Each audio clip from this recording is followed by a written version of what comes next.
Passive water അബ്സോർപ്ഷനിലെ മൂന്നാമത്തെ physical പ്രോസസ്സാണ് osmosis. What is osmosis? It is the diffusion of solvent molecules from a hypotonic solution to a hypertonic solution through a semi-permeable membrane. ഒരു semi-permeable മെംബ്രെയിൻ്റെ ഉള്ളിലൂടെ hypotonic സൊല്യൂഷന് hypertonic സൊല്യൂഷനിലേക്കുള്ള സോൾവെന്റിന്റെ മാത്രം ഡിഫ്യൂഷനെയാണ് osmosis എന്ന് പറയാം. അപ്പൊ നമ്മളിവിടെ ശ്രദ്ധിക്കേണ്ടത് എന്താന്ന് വെച്ചാൽ സോൾവെന്റ് മോളിക്യൂൾസ് മാത്രമേ ഓസ്മോസിസ് എന്നുള്ള ഒരു പ്രോസസ്സ് വഴി ഡിഫ്യൂസ് ചെയ്യുള്ളൂ. ആൻഡ് എവിടുന്ന് എങ്ങോട്ടാണ് ഡിഫ്യൂഷൻ? ഹൈപ്പോട്ടോണിക് സൊല്യൂഷന് ഹൈപ്പർടോണിക് സൊല്യൂഷനിലേക്ക്, അതായത് കോൺസെൻട്രേഷൻ കുറഞ്ഞ റീജിയന് കോൺസെൻട്രേഷൻ കൂടിയ റീജിയനിലേക്കാണ്. സോ ചുരുക്കി പറഞ്ഞാൽ കോൺസെൻട്രേഷൻ കുറഞ്ഞ സ്ഥലത്തുനിന്ന് കൂടിയ സ്ഥലത്തേക്ക് ഒരു സെമി പെർമിയബിൾ മെംബ്രെയിൻ്റെ ഉള്ളിലൂടെയുള്ള സോൾവെന്റിന്റെ മാത്രം ഡിഫ്യൂഷനെയാണ് ഓസ്മോസിസ് എന്ന് പറയാം. സോ ഇതിന് ഡിഫ്യൂഷനായിട്ടുള്ള ഡിഫറൻസ് എന്താ? ഡിഫ്യൂഷനിൽ ഏതൊരു മോളിക്യൂളും അതിന്റെ കോൺസെൻട്രേഷൻ കൂടിയ സ്ഥലത്ത് നിന്ന് കുറഞ്ഞ സ്ഥലത്തേക്ക് മൂവ് ചെയ്യുന്നതിനെയാണ് ഡിഫ്യൂഷൻ എന്ന് പറയാം. പക്ഷെ ഓസ്മോസിസ് അതിന്ന് ഡിഫറെൻ്റ് ആണ്. സോൾവെന്റ് മാത്രമേ മൂവ് ചെയ്യൂ. ഹൈപ്പോട്ടോണിക് നിന്ന് ഹൈപ്പർടോണിക്കിലേക്കാണ്. Semi permeable മെംബ്രെയിൻ്റെ ഉള്ളിലൂടെയാണ്. ഇവിടെ നമ്മൾ ഒരു പിക്ചർ കൊടുത്തിട്ടുണ്ട്. ഇതിന്ന് ഓസ്മോസിസ് ക്ലിയർ ആവും. ഫസ്റ്റ് പിക്ചറിലേക്ക് നോക്കാം. ഇതാണ് കോൺസെൻട്രേഷൻ കുറഞ്ഞ റീജിയൻ, അതായത് ഹൈപ്പോട്ടോണിക് സൊല്യൂഷൻ. ഇവിടെ മാർക്ക് ചെയ്തിട്ടുള്ള നമ്പർ ഓഫ് മോളിക്യൂൾസ് കുറവാണ്. ഇതാണ് ഹൈപ്പർടോണിക് റീജിയൻ. ഇവിടെ മാർക്ക് ചെയ്തിട്ടുള്ള നമ്പർ ഓഫ് മോളിക്യൂൾസ് കൂടുതലാണ്. സോ ഒരു സെമി പെർമിയബിൾ മെംബ്രെയിൻ്റെ അപ്പുറത്തും ഇപ്പുറത്തും രണ്ട് ഡിഫറെന്റ് കോൺസെൻട്രേഷനിലുള്ള സൊല്യൂഷൻ ആണ്. സോ ഒരു സെമി പെർമിയബിൾ മെംബ്രെയിന് അതിന്റെ ഇടയിൽ നമ്മൾ പ്ലേസ് ചെയ്തിട്ടുണ്ട്. സോ ഇവിടെ എങ്ങനെയാണ് ഓസ്മോസിസ് നടക്കുന്നതെന്ന് ചോദിച്ചു കഴിഞ്ഞാൽ ഹൈപ്പോട്ടോണിക് സൊല്യൂഷൻ അല്ലെങ്കിൽ കോൺസെൻട്രേഷൻ കുറഞ്ഞ റീജിയൻ ഇതാണ്. ഇവിടെ നിന്ന് സോൾവെന്റ് മോളിക്യൂൾസ് എന്ത് ചെയ്യും? ഇങ്ങോട്ട് മൂവ് ചെയ്യും, അതായത് കോൺസെൻട്രേഷൻ കൂടിയ ഹൈപ്പർടോണിക് റീജിയനിലേക്ക് through this semi permeable membrane. So ഇങ്ങനെ കോൺസെൻട്രേഷൻ കുറഞ്ഞ റീജിയന് കോൺസെൻട്രേഷൻ കൂടിയ സ്ഥലത്തേക്ക് സോൾവെന്റ് മോളിക്യൂൾസ് ഒരു സെമി പെർമിയബിൾ മെംബ്രെയിൻ്റെ ഉള്ളിലൂടെ മൂവ് ചെയ്യുന്ന പ്രോസസ്സിനെയാണ് ഓസ്മോസിസ് എന്ന് പറയാം. അപ്പൊ എത്ര സമയം ഇങ്ങനെ ഡിഫ്യൂഷൻ ഓഫ് സോൾവെന്റ് മോളിക്യൂൾ നടക്കുമെന്ന് ചോദിച്ചു കഴിഞ്ഞാൽ ഇക്വിലിബ്രിയം എസ്റ്റാബ്ലിഷ് ചെയ്യുന്നത് വരെ. രണ്ട് സൈഡിലും സെമി പെർമിയബിൾ മെംബ്രെയിൻ്റെ രണ്ട് സൈഡിലുള്ള സൊല്യൂഷന്റെ കോൺസെൻട്രേഷൻ ഈക്വൽ ആവുന്നത് വരെ ഡിഫ്യൂഷൻ നടക്കും. അപ്പൊ ഇവിടെ ഈ രണ്ടാമത്തെ പിക്ചർ നോക്കിക്കഴിഞ്ഞാൽ ഈ സൊല്യൂഷന്റെ കോൺസെൻട്രേഷൻ ഇപ്പോൾ സെമി പെർമിയബിൾ മെംബ്രെയിൻ്റെ അപ്പുറത്തും ഇപ്പുറത്തും ഒരേപോലെയാണ്. അതുവരെയാണ് ഓസ്മോസിസ് നടക്കുക. വൺസ് ഇക്വിലിബ്രിയം എസ്റ്റാബ്ലിഷ് ചെയ്ത് കഴിഞ്ഞാൽ മൂവ്മെന്റ് ഓഫ് സോൾവെന്റ് മോളിക്യൂൾസ് എന്ത് ചെയ്യും? അവിടെ സ്റ്റോപ്പ് ചെയ്യും. സോ നെക്സ്റ്റ് ഇനി നമുക്ക് പറയാനുള്ളത് എങ്ങനെയാണ് പ്ലാന്റ് സെല്ലിൽ ഓസ്മോസിസ് എന്നുള്ള ഒരു പ്രോസസ്സ് വാട്ടർ അബ്സോർപ്ഷനെ ഹെൽപ്പ് ചെയ്യുന്നതെന്നാണ്. In plant cells only solvent involved is water. ഒരു പ്ലാന്റ് ബോഡിയിൽ ഇൻവോൾവ് ചെയ്യുന്ന ഒരേ ഒരു സോൾവെന്റ് എന്ന് പറഞ്ഞത് വാട്ടർ ആണ്. Water can move from soil to root cells. First process of water absorption എന്ന് പറഞ്ഞത് സോയിൽ നിന്ന് റൂട്ട് ഹെയർ വഴി റൂട്ട് വാട്ടറിനെ അബ്സോർബ് ചെയ്യുക എന്നുള്ളതാണ്. അതുപോലെ തന്നെ from one cell to another cell, അതായത് റൂട്ട് സെല്ലിൽ നിന്ന് പിന്നീട് സ്റ്റെം സെല്ലിലേക്ക്, ദെൻ സ്റ്റെം സെല്ലിൽ നിന്ന് പിന്നീട് ലീഫ് സെല്ലിലേക്ക്, അല്ലെങ്കിൽ റൂട്ട് എപ്പിഡെർമിസിന്റെ എക്സ്റ്റൻഷൻ ആണല്ലോ റൂട്ട് ഹെയർ. സോ റൂട്ട് ഹെയറിന് അതിന്റെ തൊട്ട് അപ്പുറത്തുള്ള ഹൈപ്പോഡെർമൽ സെല്ലിലേക്ക് അല്ലെങ്കിൽ കോർട്ടിക്കൽ സെല്ലിലേക്ക്, ഇങ്ങനെ ഒരു സെല്ലിൽ നിന്ന് അടുത്ത സെല്ലിലേക്ക് വാട്ടർ എന്ത് ചെയ്യുക? മൂവ് ചെയ്യുക. അപ്പോൾ ഈ പ്രോസസ് ഒക്കെ നടക്കുന്നത് ഏതൊക്കെ പ്രോസസ്സ്? സോയിൽ നിന്ന് റൂട്ട് ഹെയർ വാട്ടറിനെ അബ്സോർബ് ചെയ്യുന്നതും അതുപോലെ ഒരു സെല്ലിൽ നിന്ന് മറ്റൊരു സെല്ലിലേക്ക് വാട്ടർ മൂവ് ചെയ്യുന്നതും ഓസ്മോസിസ് വഴിയാണ്. എന്തുകൊണ്ടാണ് നമ്മൾ വാട്ടർ മൂവ് ചെയ്യുന്നത് ഓസ്മോസിസ് വഴിയാന്ന് പറയാൻ കാരണം? മൂവ്മെന്റ് ഓഫ് വാട്ടർ ഓസ്മോസിസ് വഴിയാണ് എന്ന് പറയാൻ കാരണം എന്താന്ന് ചോദിച്ചു കഴിഞ്ഞാൽ അതിന്റെ എക്സ്പ്ലനേഷൻ ആണ് ബ്രാക്കറ്റ് കൊടുത്തിട്ടുള്ളത്. About 70% of water in mature plant cell is vacuolar. It can move across tonoplast, plasma membrane, etc. അപ്പോൾ ഒരു സെല്ലിൽ നിന്ന് തൊട്ടടുത്ത സെല്ലിലേക്ക് വാട്ടർ മൂവ് ചെയ്യുമ്പം ആ രണ്ട് സെല്ലിന്റെയും പ്ലാസ്മ മെംബ്രെയിനെ അത് ക്രോസ് ചെയ്യണം. പ്ലാസ്മ മെംബ്രെയിൻ എന്ന് പറയുന്നത് ഡിഫറൻഷ്യലി പെർമിയബിൾ ആണ്. ഇങ്ങനെ ഒരു സെല്ലിൽ നിന്ന് ഒരു സെല്ലിലേക്ക് വാട്ടർ മൂവ് ചെയ്ത് സെല്ല് യൂഷ്വലി വാട്ടറിനെ സ്റ്റോർ ചെയ്യുന്നത് വാക്യൂളിലാണ്. വാക്യൂളിന്റെ മെംബ്രെയിനെയാണ് നമ്മൾ ടോണോപ്ലാസ്റ്റ് മെംബ്രെയിൻ എന്ന് പറഞ്ഞിട്ടുള്ളത്. And this tonoplast is semi permeable. So ഒരു സെല്ലിൽ നിന്ന് വേറൊരു സെല്ലിലേക്ക് വാട്ടർ മൂവ് ചെയ്യുന്ന സമയത്ത് 70% ഓഫ് വാട്ടർ വാക്യൂളിൽ സ്റ്റോർ ചെയ്തതുകൊണ്ട് തന്നെ അതെന്ത് ചെയ്യേണ്ടി വരും? ടോണോപ്ലാസ്റ്റിനെ ക്രോസ് ചെയ്യേണ്ടി വരും. സോ ടോണോപ്ലാസ്റ്റ് ഒരു സെമി പെർമിയബിൾ മെംബ്രെയിൻ ആയതുകൊണ്ട് തന്നെ ഏതൊരു വാട്ടർ മൂവ്മെന്റിന്റെ സമയത്തും ഓസ്മോസിസ് എന്നുള്ള ഒരു പ്രോസസ്സാണ് നടക്കുക. കാരണം എന്താ? സെമി പെർമിയബിൾ മെംബ്രെയിൻ ആയിട്ടുള്ള ടോണോപ്ലാസ്റ്റിനെ അതിന് ക്രോസ് ചെയ്യണം. സോ അതാണ് പാസീവ് വാട്ടർ അബ്സോർപ്ഷനിലെ മൂന്നാമത്തെ ഫിസിക്കൽ പ്രോസസ് ആയിട്ടുള്ള ഓസ്മോസിസ് വാട്ടർ അബ്സോർപ്ഷനിൽ മേജർ റോള് വഹിക്കാനുള്ള കാരണം. നെക്സ്റ്റ്, ഓസ്മോസിസ് എന്നുള്ള ഒരു പ്രോസസ്സിനെ, ഒരു ഫിസിക്കൽ പ്രോസസ്സിനെ അഫക്റ്റ് ചെയ്യുന്ന രണ്ട് ഫാക്ടേഴ്സ് ആണ് ടോണിസിറ്റി, അതുപോലെ തന്നെ ഓസ്മോട്ടിക് പൊട്ടൻഷ്യൽ അല്ലെങ്കിൽ ഓസ്മോട്ടിക് പ്രഷർ എന്നൊക്കെ പറയുന്നത്. അപ്പോൾ ഓസ്മോസിസിനെ ഡിപ്പെൻഡ് ചെയ്യുന്ന രണ്ട് ഫാക്ടേഴ്സ് ആയതുകൊണ്ട് തന്നെ എന്താണ് ടോണിസിറ്റി, എന്താണ് ഓസ്മോട്ടിക് പൊട്ടൻഷ്യൽ നമുക്കറിയണം. ടോണിസിറ്റി എന്ന് പറഞ്ഞു കഴിഞ്ഞാൽ it is the relative concentration of solute in a solution. ഒരു സൊല്യൂഷനിലുള്ള സൊല്യൂട്ടിന്റെ കോൺസെൻട്രേഷനെയാണ് ടോണിസിറ്റി എന്ന് പറയാം. സോ ഹൈപ്പർ ടോണിക് സൊല്യൂഷൻ ആയിരിക്കും ടോണിസിറ്റി കൂടുതൽ compared to hypotonic solution.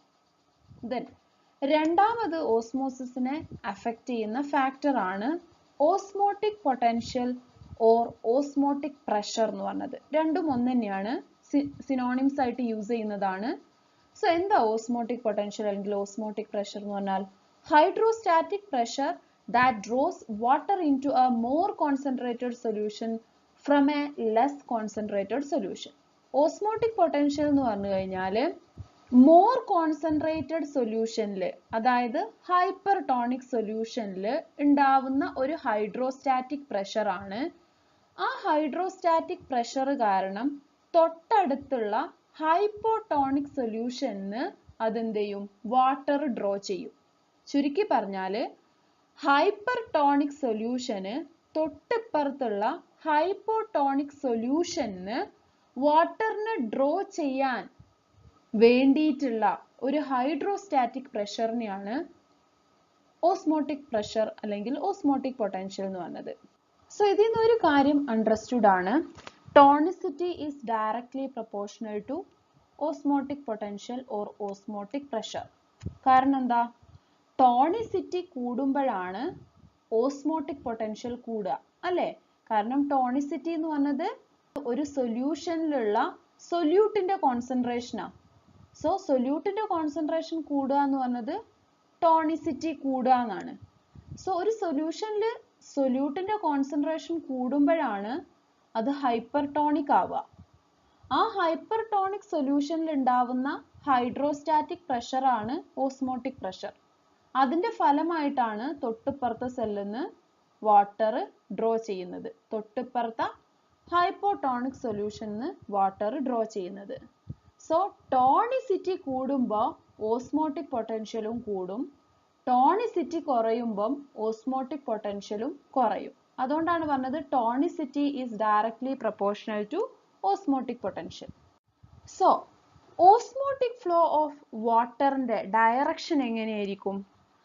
Osmotic flow of water occurs always from lower tonicity to higher tonicity or higher osmotic potential to lower osmotic potential. അതായത് low tonicity ഉള്ള സൊല്യൂഷന് high tonicity ഉള്ള സൊല്യൂഷനിലേക്കാണ് osmosis നടക്കുക. ചുരുക്കി പറഞ്ഞാൽ concentration കുറഞ്ഞ സ്ഥലത്ത് നിന്ന് കൂടിയ സ്ഥലത്തേക്കാണ് ഓസ്മോട്ടിക് ഫ്ലോ നടക്കുക. അല്ലെങ്കിൽ ഹൈപ്പോടോണിക് സൊല്യൂഷന് ഹൈപ്പർ ടോണിക് സൊല്യൂഷനിലേക്കാണ് ഓസ്മോട്ടിക് ഫ്ലോ നടക്കുക.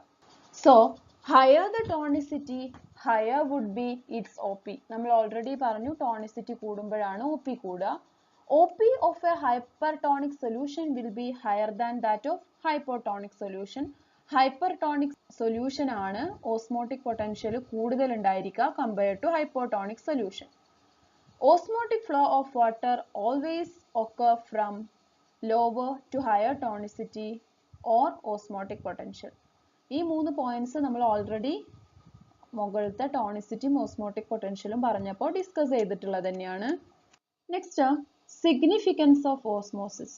എന്തൊക്കെയാണ് ഒരു പ്ലാന്റ് സെല്ലിൽ ഓസ്മോസിസിന്റെ സിഗ്നിഫിക്കൻസ് എന്നാണ് ഇനി നമ്മൾ ഡിസ്കസ് ചെയ്യാൻ പോകുന്നത്. First one, it is the major mechanism of water absorption. Passive water അബ്സോർപ്ഷനിൽ ഇംബൈബിഷൻ എന്നുള്ള പ്രോസസ്സും അതുപോലെ ഡിഫ്യൂഷനും നമ്മൾ പഠിച്ചു കഴിഞ്ഞു. അതിനെ കമ്പയർ ചെയ്യുമ്പോൾ ഓസ്മോസിസ് വഴിയാണ് മേജർ ആയിട്ടും വാട്ടർ അബ്സോർപ്ഷൻ നടക്കുന്നത്. So major mechanism of water absorption in plants എന്ന് പറഞ്ഞത് ഓസ്മോസിസ് ആണ്. അതിന് കാരണം ഓരോ സെല്ലിലും അബ്സോർപ്ഷൻ നടക്കുമ്പോൾ അതിന്റെ ടോണോപ്ലാസ്റ്റ് മെംബ്രെയിൻ ക്രോസ് ചെയ്യണം. സോ ഓരോന്നും ഒരു ഓസ്മോട്ടിക് പ്രോസസ് ആണ്. Then bring about cell to cell water movement. അതായത് ഒരു സെല്ലിൽ നിന്ന് തൊട്ടടുത്ത സെല്ലിലേക്ക് വാട്ടർ മൂവ് ചെയ്യുമ്പോൾ ഓസ്മോസിസ് എന്നുള്ള ഒരു പ്രോസസ് നടക്കും. അത് റൂട്ട് ഹെയർ സെല്ലിൽ നിന്ന് കോർട്ടിക്കൽ സെല്ലിലേക്കായാലും റൂട്ട് സെല്ലിൽ നിന്ന് സ്റ്റെം സെല്ലിലേക്കായാലും ഒരു സെല്ലിൽ നിന്ന് തൊട്ടടുത്ത സെല്ലിലേക്ക് വാട്ടർ മൂവ് ചെയ്യുന്നുണ്ടെങ്കിൽ അത് ത്രൂ ഓസ്മോസിസ് ആയിരിക്കും. Maintain turgidity and shape. പ്ലാന്റിന്റെ ടർജിഡിറ്റിയും അതുപോലെ ഷേപ്പും ഡിറ്റർമിൻ ചെയ്യുന്നത് ഓസ്മോസിസ് ആണ്. കാരണം ഓസ്മോസിസ് എന്നുള്ള ഒരു പ്രോസസ്സ് ഹൈപ്പോടോണിക് സൊല്യൂഷന് ഹൈപ്പർടോണിക് സൊല്യൂഷനിലേക്കുള്ള സോൾവെന്റിന്റെ മൂവ്മെന്റ് ആണ്. സോ അതാണ് ഒരു പ്ലാന്റ് ടർജിഡ് ആയിട്ട് നിൽക്കാനും അതുപോലെ അതിന്റെ ഷേപ്പും മെയിൻറ്റെയിൻ ചെയ്യാൻ ഹെൽപ്പ് ചെയ്യുന്നത്. And last one, indirectly influence the movement of organs. അപ്പൊ നമ്മൾ തൊട്ടാവാടിനെ തൊട്ട് കഴിഞ്ഞാൽ എന്ത് ചെയ്യും? വാടിപ്പോവും. സോ വാടിപ്പോവാൻ കാരണം വാട്ടർ പെട്ടെന്ന് അതിന്റെ പൾവിനസ് റീജിയനിലേക്ക് മൂവ് ചെയ്യുന്നതുകൊണ്ടാണ്. ആ പ്രോസസ്സിന് സീസ്മോനാസ്റ്റി എന്നാ പറയാ. നമുക്ക് ഡീറ്റെയിൽ ആയിട്ട് പഠിക്കാനുണ്ട്.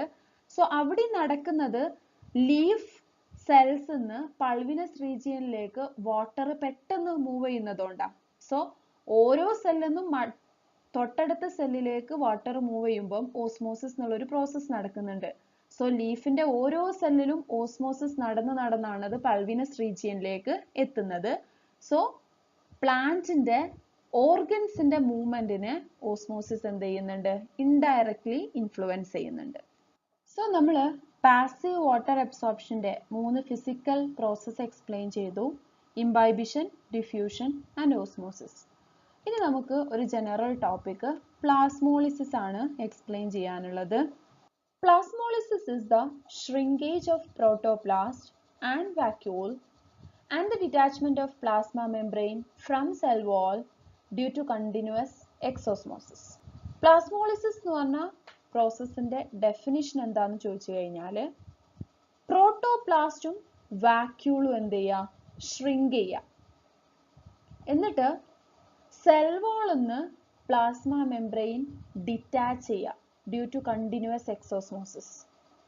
Continuous exosmosisന്റെ ഫലമായിട്ട് സെൽ വാളിൽ നിന്ന് പ്ലാസ്മ മെംബ്രെയിൻ ഡിറ്റാച്ച് ചെയ്യുകയും വാക്യൂളും പ്രോട്ടോപ്ലാസ്റ്റും ഷ്രിങ്ക് ചെയ്യുകയും ചെയ്യുന്ന പ്രോസസ്സിനെയാണ് പ്ലാസ്മോളിസിസ് എന്ന് പറയാം. സോ പ്രോട്ടോപ്ലാസ്റ്റും വാക്യൂളും ഷ്രിങ്ക് ചെയ്യാനും അതുപോലെ തന്നെ സെൽ വാളിൽ നിന്ന് പ്ലാസ്മ മെംബ്രെയിൻ ഡിറ്റാച്ച് ചെയ്യാനുള്ള കാരണം എന്താണ്? കണ്ടിന്യൂസ് എക്സോസ്മോസിസ്. എപ്പോഴാ ഒരു സെല്ലിൽ കണ്ടിന്യൂസ് എക്സോസ്മോസിസ് നടക്കുക? നമ്മൾ ഒരു സെല്ലിനെ ഒരു ഹൈപ്പർടോണിക് സൊല്യൂഷനിൽ പ്ലേസ് ചെയ്യുകയാണെങ്കിൽ അവിടെ എന്ത് ചെയ്യും? എക്സോസ്മോസിസ് എന്നുള്ള ഒരു പ്രോസസ് നടക്കും. സിമ്പിൾ ആയിട്ട് പറയാം, നമ്മൾ ഒരു ഫ്രഷ് മാങ്ങനെ കുറച്ച് ഉപ്പ് വെള്ളത്തിൽ ഇട്ട് വെച്ചാൽ, നല്ല കോൺസെൻട്രേറ്റഡ് ആയിട്ടുള്ള ഉപ്പ് വെള്ളത്തിൽ ഇട്ട് വെച്ച് കഴിഞ്ഞാൽ കുറച്ച് ദിവസം കഴിഞ്ഞ് നമ്മൾ നോക്കുമ്പോൾ മാങ്ങ ചുളിഞ്ഞിട്ടുണ്ടാവും. അതിന് കാരണം എന്താ? എക്സോസ്മോസിസാ. നമ്മൾ ഉപ്പുവെള്ളത്തിലാണ് ഇട്ടത്. ഉപ്പുവെള്ളം എന്ന് പറയുന്നത് ഹൈപ്പർടോണിക് ആണ്. സോ മാങ്ങന്റെ സെല്ലിന്റെ ഉള്ളിൽ നിന്ന് എക്സോസ്മോസിസ് എന്നുള്ള ഒരു പ്രോസസ്സ് വഴി വാട്ടർ കണ്ടന്റ് എന്ത് ചെയ്യും? ഈ ഹൈപ്പർടോണിക് സൊല്യൂഷനിലേക്ക് മൂവ് ചെയ്യും. എക്സോസ്മോസിസ് എന്നുള്ള ഒരു പ്രോസസ്സ് വഴി. അതൊരു ഓസ്മോട്ടിക് പ്രോസസ് ആണ്, പക്ഷെ വാട്ടർ പുറത്തേക്ക് പോകുന്നതുകൊണ്ടാണ് എക്സോസ്മോസിസ് എന്ന് പറയുന്നത്. സോ സാധാരണ പ്ലാസ്മോളിസിസ് നടക്കുക ഹൈപ്പർടോണിക് സൊല്യൂഷനിൽ പ്ലേസ് ചെയ്തിട്ടുള്ള ഒരു സെല്ലിലാണ്. നമ്മൾ ഒരു സെല്ലിനെ ഹൈപ്പർടോണിക് സൊല്യൂഷനിൽ പ്ലേസ് ചെയ്താൽ കണ്ടിന്യൂസ് എക്സോസ്മോസിസ് വഴി അതിന്റെ പ്രോട്ടോപ്ലാസ്റ്റും അതുപോലെ തന്നെ വാക്യൂളും ഷ്രിങ്ക് ചെയ്യും. സെൽ വാളിൽ നിന്ന് പ്ലാസ്മ മെംബ്രെയിന് ഡിറ്റാച്ച് ചെയ്യും. സോ എക്സോസ്മോസിസ് നടക്കുക ഹൈപ്പർടോണിക് സൊല്യൂഷനിൽ പ്ലേസ് ചെയ്യുമ്പോഴാണ്. Then when a cell is placed in hypotonic solution, endosmosis occurs. നമ്മൾ ഫ്രഷ് വാട്ടറിലാണ് മാംഗോനെ പ്ലേസ് ചെയ്തതെങ്കിൽ എന്ത് ചെയ്യും? വാട്ടർ മാംഗോന്റെ ഉള്ളിലേക്കാണ് കയറുക, എൻഡോസ്മോസിസ് എന്നുള്ള പ്രോസസ്സ് വഴി. സോ നമ്മൾ ഹൈപ്പോട്ടോണിക് സൊല്യൂഷനിലാണ് മാംഗോനെ ഇട്ട് വെച്ചതെങ്കിൽ എൻഡോസ്മോസിസ് എന്നുള്ള ഒരു പ്രോസസ്സാണ് നടക്കുക. നമ്മൾ എന്തുകൊണ്ടാണ് ഫ്രഷ് വാട്ടറിൽ ഇടുമ്പം എൻഡോസ്മോസിസ് നടക്കുന്നതെന്ന് ചോദിച്ചു കഴിഞ്ഞാൽ, ഓരോ സെല്ലിലും മെറ്റബോളിക് ആക്ടിവിറ്റി വഴി അതിന്റെ സെൽ കണ്ടന്റ് കുറച്ച് കോൺസെൻട്രേറ്റഡ് ആയിരിക്കും. സോ നമ്മൾ ഫ്രഷ് വാട്ടറിൽ ഇട്ട് കഴിഞ്ഞാൽ മാംഗോന്റെ സെല്ലിനെയും എക്സ്റ്റേണൽ സൊല്യൂഷനെയും കമ്പയർ ചെയ്യുമ്പോൾ മാംഗോ സെല്ലായിരിക്കും ഹൈപ്പർടോണിക്. സോ ഹൈപ്പോട്ടോണിക് ആയിട്ടുള്ള നമ്മളെ ഫ്രഷ് വാട്ടറിന് വാട്ടർ എന്ത് ചെയ്യും? മാംഗോ സെല്ലിലേക്ക് മൂവ് ചെയ്യും. Then വേറൊരു condition, when a cell is placed in isotonic solution, നമ്മൾ ഒരേ കോൺസെൻട്രേഷൻ സെമി പെർമിയബിൾ മെംബ്രെയിൻ്റെ അപ്പുറത്തും ഇപ്പുറത്തും ഒരേ കോൺസെൻട്രേഷൻ ആണെങ്കിൽ no net inflow or outflow may occur. എന്ത് ചെയ്യൂല? വാട്ടർ അങ്ങോട്ടും ഇങ്ങോട്ടും മൂവ് ചെയ്യില്ല. അപ്പൊ ഈ മൂന്ന് കണ്ടീഷൻ ഒന്ന് ഓർത്ത് വെക്കുക. ഹൈപ്പർടോണിക് ആണെങ്കിൽ എക്സോസ്മോസിസ്, ഹൈപ്പോട്ടോണിക് ആണെങ്കിൽ എൻഡോസ്മോസിസ്, ഐസോട്ടോണിക് ആണെങ്കിൽ നോ നെറ്റ് ഫ്ലോ. അപ്പം പ്ലാസ്മോളിസിസ് എന്നുള്ള ഒരു പ്രോസസ്സ് നടക്കുക എപ്പോഴാ? ഹൈപ്പർടോണിക് സൊല്യൂഷനിൽ പ്ലേസ് ചെയ്യുമ്പോഴാണ്. എക്സോസ്മോസിസിന്റെ ഫലമായിട്ടാണ് അത് നടക്കുന്നത്. Continuous exosmosis results in loss of turgor and causes the shrinkage of vacuole. Continuous exosmosis ആണ് പ്ലാസ്മോളിസിസിന് കാരണമാവുന്നത് നമ്മൾ പറഞ്ഞു. അതുകൊണ്ട് തന്നെ സെല്ലിന്റെ ടർഗർ നഷ്ടപ്പെട്ട് വാക്യൂൾ എന്ത് ചെയ്യും? ഷ്രിങ്ക് ചെയ്യും. അതുപോലെ തന്നെ plasma membrane gets detached from cell wall. Cell വാളിൽ നിന്ന് പ്ലാസ്മ മെംബ്രെയിൻ ഡിറ്റാച്ച് ചെയ്യുകയും ചെയ്യും. ഇനി നമുക്ക് പ്ലാസ്മോളിസിസ് എന്നുള്ള ഹെഡിങ്ങിൽ 3 ടേംസ് ആണ് എക്സ്പ്ലെയിൻ ചെയ്യാനുള്ളത്. ഇൻസിപ്പിയന്റ് പ്ലാസ്മോളിസിസ്, എവിഡന്റ് ഓർ കംപ്ലീറ്റ് പ്ലാസ്മോളിസിസ് ആൻഡ് ഡീപ്ലാസ്മോളിസിസ്. ഇൻസിപ്പിയന്റ് പ്ലാസ്മോളിസിസ് എന്ന് പറഞ്ഞാൽ ഇനീഷ്യൽ സ്റ്റേജ് ഓഫ് പ്ലാസ്മോളിസിസ് ആണ്, at which plasma membrane starts receding from cell wall. Hypertonic സൊല്യൂഷനിൽ പ്ലേസ് ചെയ്ത ഉടനെ പ്ലാസ്മോളിസിസ് എന്ന് പറഞ്ഞിട്ടുള്ള പ്രോസസ്സ് സ്റ്റാർട്ട് ചെയ്യുന്ന ആ സ്റ്റേജിനെയാണ് ഇൻസിപ്പിയന്റ് പ്ലാസ്മോളിസിസ് എന്ന് പറയാം. ചുരുക്കി പറഞ്ഞാൽ it is the initial stage of plasmolysis ആണ്. സെൽ വാളിൽ നിന്ന് പ്ലാസ്മ മെംബ്രെയിന് ഡിറ്റാച്ച് ചെയ്യാൻ തുടങ്ങുന്ന ആ stage. Evident or complete plasmolysis എന്ന് പറഞ്ഞാൽ ഫൈനൽ സ്റ്റേജ് ഓഫ് പ്ലാസ്മോളിസിസ് ആണ്, at which protoplast has completely detached from cell wall. Cell വാളിൽ നിന്ന് പ്രോട്ടോപ്ലാസ്റ്റ് കംപ്ലീറ്റ് ഡിറ്റാച്ച് ചെയ്തിട്ടുള്ള സ്റ്റേജിനെയാണ് എവിഡന്റ് ഓർ കംപ്ലീറ്റ് പ്ലാസ്മോളിസിസ് എന്ന് പറയാം. Complete plasmolysis leads to flaccidity and ultimate death of cell, thereby wilting and drooping of leaf and stem may occur. അപ്പോൾ ഒരു plant സെല്ലിൽ അല്ലെങ്കിൽ ഒരു പ്ലാന്റിൽ കംപ്ലീറ്റ് പ്ലാസ്മോളിസിസ് നടന്നു കഴിഞ്ഞാൽ ആ പ്ലാന്റ് എന്ത് ചെയ്യും? നശിച്ചു പോകും. When a plasmolized cell is placed in hypotonic solution, it may regain turgidity. Restoration of turgidity by endosmosis is called deplasmolysis. Simple ആയിട്ട് നമ്മൾ ഡീപ്ലാസ്മോളിസിസ് എക്സ്പ്ലെയിൻ ചെയ്യുകയാണെങ്കിൽ, പ്ലാസ്മോളൈസ്ഡ് സെല്ലിനെ നമ്മൾ വീണ്ടും ഹൈപ്പോട്ടോണിക് സൊല്യൂഷനിൽ പ്ലേസ് ചെയ്ത് കഴിഞ്ഞാൽ എൻഡോസ്മോസിസ് നടക്കും. എന്താ പറഞ്ഞേ? ഹൈപ്പർടോണിക് സൊല്യൂഷനിലിട്ട് എക്സോസ്മോസിസ് വഴി പ്ലാസ്മോളിസിസ് നടന്ന ഒരു സെല്ലിനെ എടുത്തിട്ട് ഹൈപ്പോടോണിക് സൊല്യൂഷനിൽ പ്ലേസ് ചെയ്ത് കഴിഞ്ഞാൽ എൻഡോസ്മോസിസ് തന്നെ നടക്കും. സോ ആ സെല്ലിൽ ടേർജിഡിറ്റി റീഗെയിൻ ചെയ്യും. ആ പ്രോസസ്സിനെയാണ് ഡീപ്ലാസ്മോളിസിസ് എന്ന് പറയാം. അതായത് പ്ലാസ്മോളിസിസ് എന്നുള്ള ആ ഒരു പ്രോസസ്സ് റിവേഴ്സ് ചെയ്യുക, അതിനെയാണ് ഡീപ്ലാസ്മോളിസിസ് എന്ന് പറയാം. Next, significance of plasmolysis. Plasmolysis എന്നുള്ള ഒരു പ്രോസസ്സ് എങ്ങനെയൊക്കെയാണ് സിഗ്നിഫിക്കൻ്റ് ആവുന്നതെന്ന് ചോദിച്ചു കഴിഞ്ഞാൽ, pickle, fish and meat can be preserved by salting. Pickles, അതുപോലെ മീറ്റ്, ഫിഷ് ഒക്കെ നമുക്ക് കൂടുതൽ സോൾട്ട് ഇട്ട് കഴിഞ്ഞാൽ ഒരുപാട് കാലം പ്രിസർവ് ചെയ്യാൻ പറ്റും. സോ സാൾട്ടിങ് എന്നുള്ള ഒരു പ്രോസസ്സിലൂടെ നമ്മൾ പ്ലാസ്മോളിസിസ് എന്നുള്ള ആ ഒരു പ്രോസസ്സിനെ എന്ത് ചെയ്യാണ്, ക്രിയേറ്റ് ചെയ്യാണ്. അല്ലെങ്കിൽ പ്ലാസ്മോളിസിസ് എന്നുള്ള ഒരു പ്രോസസ്സാണ് അവിടെ നടക്കുന്നത്. എക്സ്റ്റേർണലി നമ്മൾ ഒരുപാട് ഉപ്പിട്ട് കൊടുത്തു കഴിഞ്ഞാൽ അല്ലെങ്കിൽ സോൾട്ട് ഇട്ട് കൊടുത്തു കഴിഞ്ഞാൽ നമ്മൾ പിക്കിൾ ആണെങ്കിലും ഫിഷ് ആണെങ്കിലും മീറ്റ് ആണെങ്കിലും അതിൻ്റെ ഉള്ളിലുള്ള വാട്ടർ കണ്ടന്റ് എന്ത് ചെയ്യും, മാക്സിമം അങ്ങ് പോവും.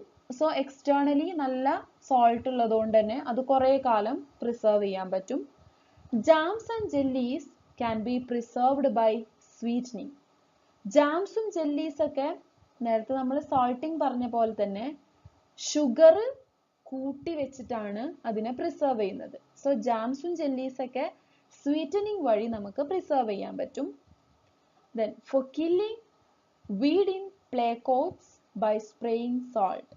വീഡ്സിനെ കില്ല് ചെയ്യാൻ വേണ്ടിയിട്ട് നമുക്ക് എന്ത് ചെയ്യാൻ പറ്റും, സോൾട്ട് സ്പ്രേ ചെയ്യാൻ പറ്റും. അപ്പോൾ ഈ പറഞ്ഞ 3 സിഗ്നിഫിക്കൻസിലും പ്ലാസ്മോളിസിസ് എന്നുള്ള ഒരു പ്രോസസ്സാണ് യൂസ് ചെയ്യുന്നത് എക്സ്റ്റേർണലി ഹൈപ്പർടോണിക് കണ്ടീഷൻ ക്രിയേറ്റ് ചെയ്യാം.